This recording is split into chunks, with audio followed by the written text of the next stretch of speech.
తూర్పుగోదావరి జిల్లా టీడీపీలో అసంతృప్తి సెగలు భగ్గుమంటున్నాయి. నల్లజర్లలోని చంద్రబాబు బస ప్రాంతం వద్ద గందరగోళం నెలకొంది. Polavaram assembly ticket TDP incharge Burragam Srinivas కి ఇవ్వాలని పార్టీ కార్యకర్తలు ఆయన అభిమానులు డిమాండ్ చేస్తున్నారు. Polavaram assembly ticket Janasena incharge Chirri Balaraj కు కేటాయించారు. వెంటనే అభ్యర్థిని మార్చాలంటూ నినాదాలు చేస్తున్నారు. మరోవైపు మాజీ జడ్పీ చైర్మన్ ముల్లపూడి బాపిరాజు అభిమానులు భారీగా మోహరించారు. బాపిరాజుకి న్యాయం చేయాలంటూ నినాదాలు చేస్తున్నారు.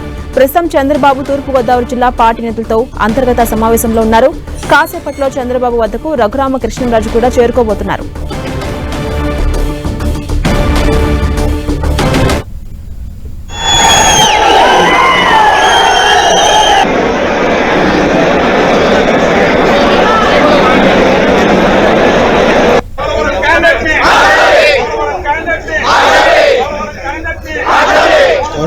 ఇదే అంశంపై మరింత సమాచారం మా ప్రతినిధి శ్రీనివాస్ అందిస్తారు. శ్రీనివాస్, తూర్పుగోదావరి జిల్లా టీడీపీలో అసంతృప్త సెగలు భగ్గుమంటున్నాయి.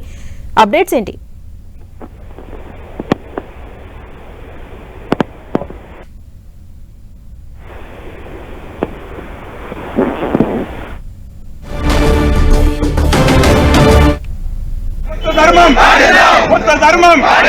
పోలవరం క్యాండిడేట్